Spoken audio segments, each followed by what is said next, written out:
Hey, what's up, everybody? This is VisitJoan, and welcome to another apartment renovation. And you've probably already been able to tell that this is another one of those builds where I have a completely intricate and ridiculously detailed backstory that you'll be forced to listen to. No, I'm just kidding. It's not that bad, guys. But anyway, I will tell you that in a minute. But first, I just want to say this is a renovation of 120. I don't remember if it's 1 or 2. It's up there. 122 Hakim. I don't even know how you say that. I tried, guys. House. And this is probably one of the more interesting ones to do because of just how big it is. I really like the size of this. I could fit 3 bedrooms in here, so I could fit like a whole family in this apartment. And the original apartment actually had a really cool thing going with the kitchen that I actually used to inspire another apartment build that I did in Uptown. So I really wanted to do something really unique with this kitchen, and I kind of got the idea from, I don't remember exactly who it was, but I know somebody was doing one of the Alto apartments, and they did kind of like a little wall in the middle of kind of like an open room in the middle of the, of the apartment. So I kind of decided to do something like that was not the original plan, but I decided to change it up just because I liked this idea better. So yeah, that's what we got going here. But anyway, you guys, into the story behind this family is that we have a woman named Lorelai. Now, she's from San Myshuno. She has lived her entire life in San Myshuno, but she wasn't born in San Myshuno. She was born in Salvadorada. And it was a really crummy part of Salvadorada where there was a lot of, gangs and violence and, things like that. And it wasn't a good place to live at all. And so her mother, when Lorelai was just a baby, she doesn't even remember this place. Her mother made a very difficult decision, and it ultimately was the best one for her that she could figure out, because all the other options, although a lot of people would have said that they were ideal, they wouldn't really have helped the family, and they didn't have, the time and stuff like that. So she just picked up little Lorelai and took off to San Myshuno. And with the way that her mother was forced to do this, they weren't able to turn in the correct paperwork, so they weren't properly documented. Now, growing up in San Myshuno, Lorelai didn't even know about this until she was, I don't even know. But, San Myshuno is her home, and that's all she really remembers. That's, the only place she's ever called home. She grew up here, and, when she was really young, she had, twin boys, and the father isn't involved at all. He didn't want to be. He just kind of no, I don't want anything to do with these kids. So she was raising these 2 boys all by herself in the city, and eventually when her boys were, about 9 or 10, a bunch of government officials came to her door and said, no, you're not supposed to be here. You have to leave your job, leave all your friends, and start all over in Salvadorada, where you've absolutely never considered home and don't know a thing about. Now, Lorelai knew that this wasn't right. Because, well, first of all, the situation was completely out of her control. She shouldn't be punished for it. You don't have a right to punish somebody for a situation out of their control. That's just stupid, okay? And number 2, you also don't have a right to kick somebody out of their home and away from their friends and make them start all over and be miserable.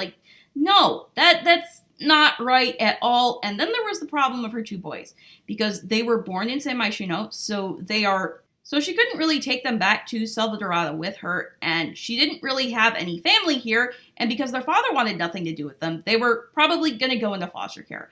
And that's a huge problem because, older kids, when they go into foster care, they usually don't get adopted and they age out. And what happens when you age out of foster care is they're like, okay, you're on your own. Goodbye. You don't get to see the people you call your family anymore. You don't get to see your friends anymore. You are completely and 100% screwed. And some of them, depending on when their birthday is, they might not even be able to finish high school because they got to pay bills and they got to go to work and they don't have time for that and school at the same time.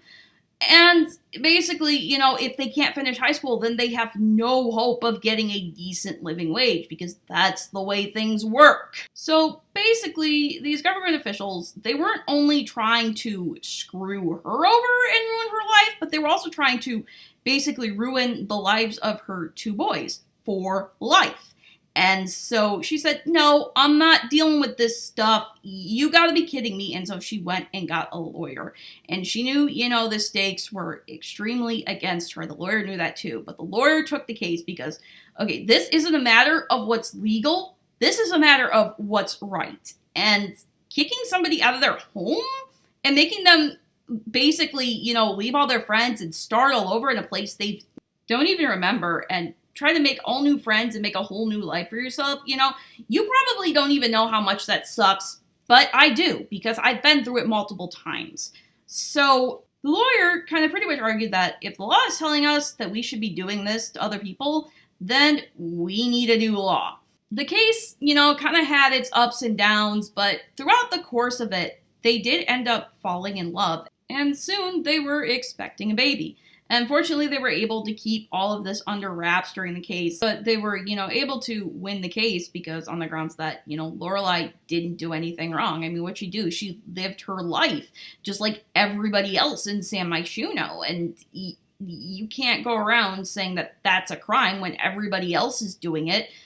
But, the only difference being something out of her control. And so that was, the result. And after that, he did propose to her and they did get married and they did have a beautiful baby girl. And I was really trying to play out some of the story, but one thing I noticed that as I was building and as I was trying to at least play out some of the story, is that whenever I just moved the, I don't know, like the screen and, around the pink room or something like that, my head just felt lightheaded and dizzy. And I'm like, what the heck is going on? Is it just this house? And no, it turns out I was kind of getting a little sick and I had to spend a couple days out of commission. That was the first time. The second time was just oh my goodness. But I didn't get to play as much with this family as I would have liked. And I just kind of pretty much had to, work through everything just to get the pictures done. And so I'm like, okay, you know what, this is not, happening because, I had made them have another baby just so they could get pregnancy pictures and stuff like that to put on the walls.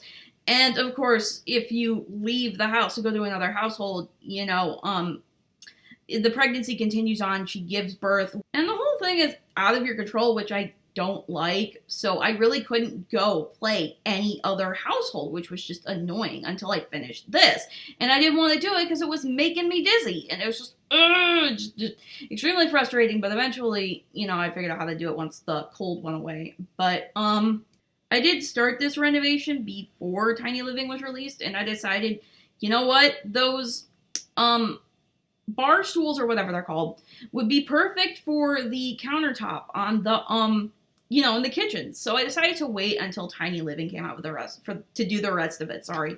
And so yeah, and that was a good call because I really liked how this turned out and how I had, the mix of Tiny Living furniture and the Moschino couches and all that stuff. It worked together really well, and I just really liked how it came out. Okay, I'm gonna be enough saying about that now. But anyway, so basically this family, it consists of the couple and then the two teenage boys who are twins and then a child girl, and then they just had another baby. I think he is a boy. I don't remember.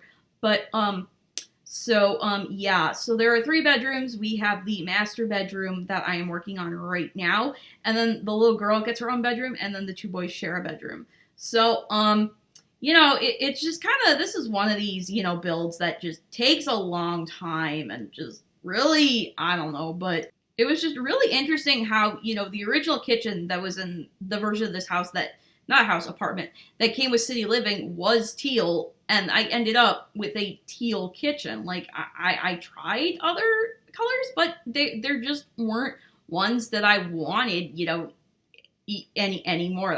My heart was set on that color, and so I went with it, that's the way it works. But with the boys' room, what I really wanted to do is I wanted to give them a little place for them to be able to play video games, and they each would have a desk and they have a little seating area, but they needed to put 2 beds in there, and there just wasn't enough room for all of that. So I had to pull out the Murphy bed, but I was able to have Destiny come over and give it the unbreakable upgrade, so I don't have to worry about it breaking if I want to actually play with this family. So that's a good thing. It was really a nice solution because even with the Murphy bed, I was having trouble trying to figure out where I could put, like, everyone's desk and stuff. Like, I had to give one boy a full desk and one boy, like, a mini desk. And the other thing about the Murphy bed that is really just kind of annoying is the fact that you can't see what swatch is on the bed when it's up. And I'm like, okay, what if this becomes something really ugly when the bed folds down? Like, I don't want to deal with that, guys. Like, oh my goodness. But I think it did turn out all right. And you know, funny thing happened when I was testing out this apartment, because, you know, the dad, I don't remember exactly what I named him, but I had him making breakfast for the family, and all of a sudden the stove caught on fire, and then he caught on fire, and I'm like, okay, you need to get the fire extinguisher and extinguish yourself, right? Well, one of the boys just came up, just ran up in his, like, PJs, I don't even remember, but he got the fire extinguisher and he started, you know, putting out the fire. And then the other one came and got another fire extinguisher and started blowing out the dad. And it was just really just kind of funny. Wait, maybe I told him to do that. I don't remember. I know I told somebody to extinguish the poor guy that was on fire. But I just felt like the whole thing was just really kind of funny, so I just snapped a picture of it, and I put it on my Instagram. So if you want to see that, you can always check that out. Link is in the description down below. And now we are actually on the last room of this apartment, and this is the girls' room.